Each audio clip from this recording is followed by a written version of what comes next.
natin sinasabi, God bless you, stay blessed. But how does one stay blessed? Paano nga ba talaga tayo mananatili na nasa path of blessing? At yan ang ating pag-aaral ngayon, stay blessed. Psalm 1, 1-6, ang walang kamatayang Psalm chapter 1, isa sa mga paboritong chapters in the whole Bible. Blessed is the one who does not walk in step with the wicked, or stand in the way that sinners take, or sit in the company of mockers, but whose delight is in the law of the Lord, and who meditates on his law day and night.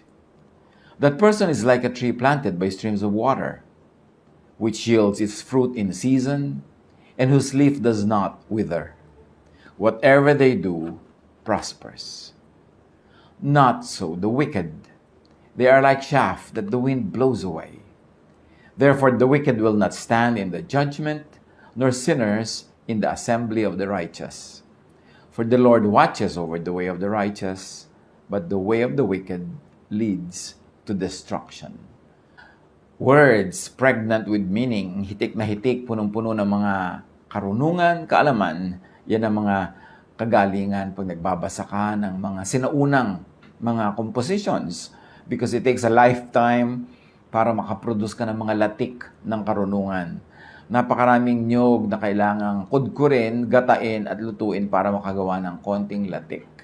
Ganyan din yung mga kasabihan ng matatanda, lalong-lalo itong wisdom books sa Bible.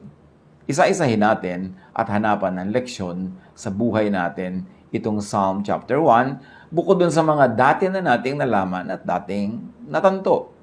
Psalm 1 verse 1. Blessed is the one who does not walk in step with the wicked, or stand in the way that sinners take, or sit in the company of mockers. So ang tinutukoy dito, the wicked, the so-called sinner, the mocker versus God, or God's moral law. Ang una siyempreng papasok sa ating isipan pagka merong wicked, sinner, or mocker, ang binibreak niya, God's moral law. Yung bang law of what is right or wrong. But remember, moral law is not always equated with religious law. Hindi lahat ng religious law correct. Hindi lahat ng religious law tama. Pero yung moral law ng Diyos, yung tama, tama, yung mali, mali. So, differentiate moral law from religious law. Yung moral law, yun yung universal law of God of what is good and what is bad. Samantala yung mga religions, all religions of the world, may mga sarili sila mga ginawang conventions of what is right and wrong. And most of those conventions are attuned to their values, to the needs of the times, even to their politics. So, ang gawin natin ngayong reading, that the wicked, the sinner, and the mocker is that who is against God's moral law and natural law. Ito isang extended reading and interpretation. Kasi magtataka yung iba, bakit po sumusunod naman ako sa God's moral law? I always do what is good. I prevent doing what is bad. Pero hindi pa rin yata ako blessed. Kasi may nawawala sa equation that God has two types of laws. One is the moral law, yung talagang covered by morality clauses of what is right and wrong. And then there is the natural law. Ibang-ibang province ito, ibang-ibang usapan. Kasi yung natural law, for instance, yung leon, kakainin niya yung usa, bad ba yun? Bad yun kung usa ka, pero kung leon ka, good yun, kasi yan ang talagang itinakdang pagkain nila. So, merong natural law, merong moral law. Merong mga taong, yes, good, na ibinibigay ko yung pagkain ko sa mga mahihirap, sa mga kapuspalad, pero pag hindi ko pinakain ng sarili ko, aandar din yung natural law na madedeprive ako, magiging undernourished ako, at pwedeng mauna pa ako mamatay kaysa doon sa mga taong maralita na pinapakain ko. So, dapat sinusunod mo yung moral law at yung natural law. That being settled, we can proceed. Napakahalaga na ating isipin na ang pagpapakilala ng Diyos yung sa kanyang moral law, which is encoded in religious scriptures. Kaya lang nga, many different religious scriptures also differ in what is right and what is wrong. So, meron pang isang magandang pagkakakilala sa Diyos, and that is through natural law.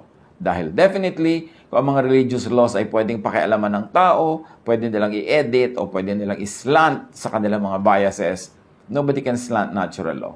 Talagang God ang may gawa niyan at walang pwedeng makialam. Therefore, it is a pure image of God.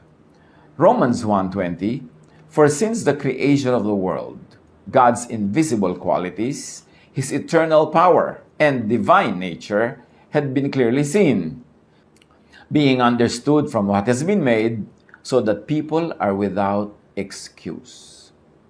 So sinasabi, lalong malinaw ang pagpapakilala ng Diyos sa kanyang puso, sa kanyang isip, sa kanyang pagiging Diyos sa pamamagitan ng mga nilikha niya, natural creation. Therefore, God could be known through natural law.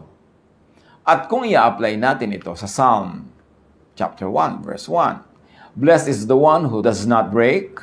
Blessed is the one who respects and obeys God's universal and moral law and natural law. Psalm 1:2, but whose delight is in the law of the Lord, and who meditates on His law day and night. Blessedness daw na ikatuwa mo, ipagdiwang mo, ipagbunyi mo ang law of the Lord. Yung moral law. Na kung yung tama sa Diyos, agree ka rin, tamang-tama sa'yo. Yung ayaw ng Diyos, ayaw mo rin, blessed ka. Kasi nakikipagtunggali ka na yung ayaw ng Diyos ang gusto mo, at yung gusto ng Diyos ayaw mo, paano ka mabe-bless nun? So yung moral law, mahalaga, agree ka dyan, pero dinagdagan nga natin yan ng isang angle ng natural law. Blessed ka kung nagde-delight ka rin, nagbubunyi, natutuwa at sumusunod sa natural law. Meaning, para ka umani, magtanim ka. Para ka matulog ng mahimbing, linisin mo ang iyong konsyensya. Para ka lumusog, kumain ka ng tama, magpahinga ka. Sinusunod mo rin ang natural law. Blessed ka nun. Kasi maraming tao, they struggle to really, and they strive very hard to obey God's moral law. At doon, pasado sila. Pero they fail sa pag-respect sa God's natural law. Kaya nagkakasakit pa rin sila, nalulugi pa rin sa negosyo, nasusunugan, kung ano na nangyayari, kasi meron pang natural law. Hindi mo nang pwedeng i-override yung natural law by just obeying the moral law. Kailangan sabay. Ang pag-override mo sa natural law, miracle yon. At hindi law yung miracle. Siya ay exception, hindi siya yung rule. Now, blessed is the one who meditates on and think deeply about. Blessed is the one who delight on and agree with and celebrate God's moral and natural law. Hindi sapat maging religyoso, kailangan din practical. Hindi sapat na napakataas ang grade mo sa morality tas bagsak ka sa physical sciences. Kasi magkakaroon din yan ng repercussion sa iyong buhay, makaka-apekto sa iyong blessedness. Psalm 1:3, that person is like a tree planted by streams of water. Yun daw taong nagre-respect sa God's moral and natural law, which yields its fruit in season, and whose leaf does not wither. Whatever they do, prospers. Pagka sumusunod ka sa God's moral law of what is right and wrong, what is good and bad, ino-observe mo yan. At pagkatapos sumusunod ka sa natural law, nagtatanim ka sa tamang panahon, ginagawa mo yung dapat, iniingatan mo yung sarili mo na hindi ka mahulog dahil may law of gravity, yan, para ka daw punong nakatanim sa tabi ng batis. Ano man ang mangyari, nakasawsawang yung ugat sa tubig, napapainom ang halaman, mamumunga, laging sariwa mga dahon, at ito ang blessedness. Huwag kang lalayo sa streams of water. Yung streams of water na yon, moral water and physical water. Yung natural water and spiritual water. Pareho mo dapat magkasabay na ino-observe ang mga bagay na yan para patuloy tayong maging blessed. People who understand, appreciate, obey, and enjoy obeying God's moral and natural laws become and remain prosperous. Psalm 1 verse 4, not so the wicked. They are like chaff that the wind blows away. So sino yung wicked dito? Yung disobedient to God's moral law, at idagdag natin, those who are disobedient to God's natural law. It's a form of wickedness to disobey natural law because God is also the author of moral and natural law. Pareho lang dapat yan iginagalang. So pagka the wicked ka, para kang para kang balat ng palay na walang laman, magaan, nililipad-lipad ng hangin kahit saan na lang dalhin. Walang direksyon, walang bigat, walang timbang, walang halaga. The wicked have no roots or anchor or stability. The wicked have no directed growth to fruitfulness, and they have no sure path to prosperity. And remember, this is not only the wicked in moral terms, but also the wicked in terms of not obeying, not respecting natural law. Hindi sapat na relihiyoso ka, hindi sapat na spiritual na moral ka, kailangan din nakasubmit ka to physical laws, to the natural law of creation. Psalm 1, 5-6. Therefore the wicked will not stand in the judgment, nor sinners in the assembly of the righteous. For the Lord watches over the way of the righteous, but the way of the wicked leads to destruction. Non-adherence, disobedience to God's moral and natural laws have automatic consequences. At yan ang dagdag na angle sa pag-aaral natin ngayon ng Psalm chapter 1, na hindi lang yung sa moral, kundi sa natural and physical din, sa pagsunod sa mga batas ng Diyos, nandun ang blessedness. Galatians 6:7, if you think you can fool God, you're only fooling yourselves. You will harvest what you plant. And apply this spiritually, apply this physically, practically. Kailangan, kung ano yung gusto mong anihin, yun ang itatanim. Ano gusto mong umani ng peace of mind? Anong itatanim mo sa iyong brain, sa iyong utak? The peaceful thoughts. Kailangan naman magkaroon ka ng peaceful sleep. Ang itinanim mo dyan, puro bad news, lalo fake news, lalo yung mga hysterically bad news. Paano ka magkaka-peace? Gusto mo ng peace in the Lord. Nangako na nga siya na, I will never leave you, I will never forsake you, I will always take care of you. Tapos ang lagi mong iniisip, mga nakaka-torture na idea ng mga end times, na according to Matthew 24, tapos na nga.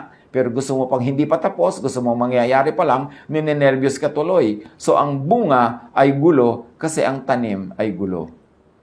Both physical and spiritual pagtatanim ang pinag-uusapan natin. Yung ang gusto mo, ang ani mo, masagana ka, marami kang savings, kaya anong tanim mo? Nagtanim ka ba ng pagsisikap? Nagtanim ka ba ng sipag? Nagtanim ka talaga ng diskarte? Nagtanim ka ng pagtitipon, pag-iimpok? O ano tinanim mo? Kung itinanim mo kasi katamaran, ang itinanim mo paggastos sa walang habas, ang itinanim mo wala kang ginagawang paghahanda, siyempre ang aanihin mo yun din. O anong itinatanim mo emotionally sa iyong puso? Pag-ibig sa kapwa. O di ang aanihin mo rin pag-ibig. Kung hindi ka man ibigin ng taong exactly na inibig mo, may ibang iibig sa iyo kasi ang itinanim, aanihin. Pero kung wala ka namang itinatanim, tapos aasahan mo, aani ka nun. Paano mangyayari yon? That's why blessed is the man who walks not in the counsel of the wicked. At yung wickedness na yun, kahit spiritual, kahit scientific. Merong scientific wickedness yung hindi mo nire-respect ang law of science. Hindi ka kumakain ng tama, hindi ka natutulog ng husto, tapos gusto mo malusog ka. He cannot be blessed that way. You have to do it spiritually and physically. Naturally and spiritually. Sabay. For survival, growth, and fruitfulness, know God's universal moral law as taught by Jesus. And as taught by others, but filtered through Jesus and affirmed by Jesus. Ano bang tama? Anong mali? Siyempre, Jesus is Lord of Lords. By Him, everything should be measured. He is in the center of everything. He is the one who holds everything together. So, isipin mo, ano ang mali at tama? Yung sabi ni Jesus. Kasi siya ang Lord of Lords. Siya ang nabuhay na muli. Siya ang ating Savior. Pag may sinasabi ang ibang religious persons, pag may sinasabi ang ibang chapters, verses, na kontra sa sinasabi ni Jesus, dapat hindi ka malito kung kanino ka dapat sumunod. Ngayon, yung marami namang mga ibang teachers, ibang verses, ibang chapters, ibang books, may mga katuroan din kung anong tama, sundin. Basta pumapasa sa Jesus filter.